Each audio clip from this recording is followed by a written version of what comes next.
Pasangan George Hajo dan Theodora Ewaldeta Ek atau paket gacor resmi mendaftar dan diterima KPU sebagai calon wali kota dan wakil wali kota Kupang periode 2024-2029 pada Kamis 29 Agustus 2024. Usai melakukan pendaftaran di KPU, paket yang diusung Partai Nasdem, PKB, dan PKS ini membeberkan sejumlah program unggulan jika dipercaya memimpin Kota Kupang 5 tahun ke depan.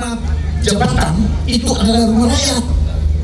Pemimpin yang dikasih. Sejumlah program unggulan mulai dari pemberdayaan masyarakat, mengatasi pengangguran, peningkatan pendapatan asli daerah, melanjutkan BPJS gratis, kesejahteraan ASN, air bersih, sampah, hingga menghadirkan sirkuit bagi penggemar otomotif akan dilakukan paket gacor.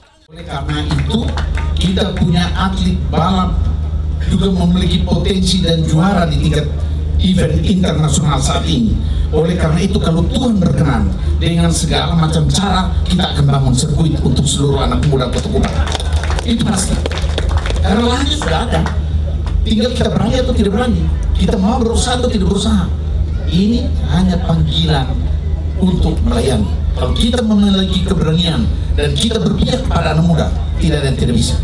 If you together, Gary, mengapa harus pilih gacor? Ya karena kami sudah punya pengalaman sebagai politisi birokrat tulen 38 tahun. Saya sebagai politisi 10 tahun di DPR. Saya tahu betul anggaran kita, saya tahu betul kebutuhan rakyat. Oleh karena itu, kami berdua punya tekad dan niatan untuk maju sebagai calon wali kota dan wakil wali kota. Izinkan pada kesempatan ini kami menyampaikan bahwa dengan anggaran APBD kita yang setiap tahun tidak pernah lebih dari 1,2 triliun, maka yang harus kita lakukan adalah meningkatkan pendapatan asli daerah. Ketergantungan kita kepada pemerintah pusat lebih dari 80%. Oleh karena itu, upaya ekstensifikasi dan intensifikasi peningkatan asli daerah harus kita lakukan untuk menjawab program-program rakyat yang akan kami lakukan. Tentunya sebagai paket calon, kami akan terus, jika Tuhan berkenan, kami akan melanjutkan program-program yang baik yang sudah dilakukan oleh pemerintah sebelumnya, tentu dengan evaluasi dan catatan-catatan. Tetapi kami pun tidak hanya mau copy paste, tapi kami juga punya program-program inovatif di bidang kesejahteraan, ekonomi, dan pemberdayaan masyarakat. Yang dapat kami sebutkan adalah program Keluarga Harapan Daerah. Selama ini PKH hanya dari pemerintah pusat, tapi kami akan lahirkan PKH daerah. Program Padat Karya Daerah.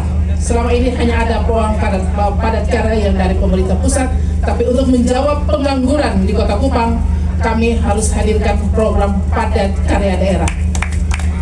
Selama 10 tahun, kami dari fraksi Partai Kebangkitan Bangsa terus berbicara soal pemberdayaan ekonomi, pemberdayaan masyarakat, pemuda, dan perempuan. Kurang lebih 10 tahun juga kami berjuang untuk melakukan pelatihan-pelatihan. Pemberdayaan melalui dorongan modal usaha melalui KUBE, kelompok usaha bersama, dan juga pemberian peralatan. Ini akan kami tingkatkan apabila Tuhan berkenan kami dipercayakan menjadi eksekutor untuk Kota Kupang. Dan Bapak Ibu sekalian, para jurnalis, teman-teman media yang pada hari ini bersama-sama dengan kami, perlu kami sampaikan juga di bidang pendidikan akan ada program Ketong Pi Pulang Sekolah gratis dan aman. Mungkin ini yang dapat. Giri Rudolf, SBTV melaporkan.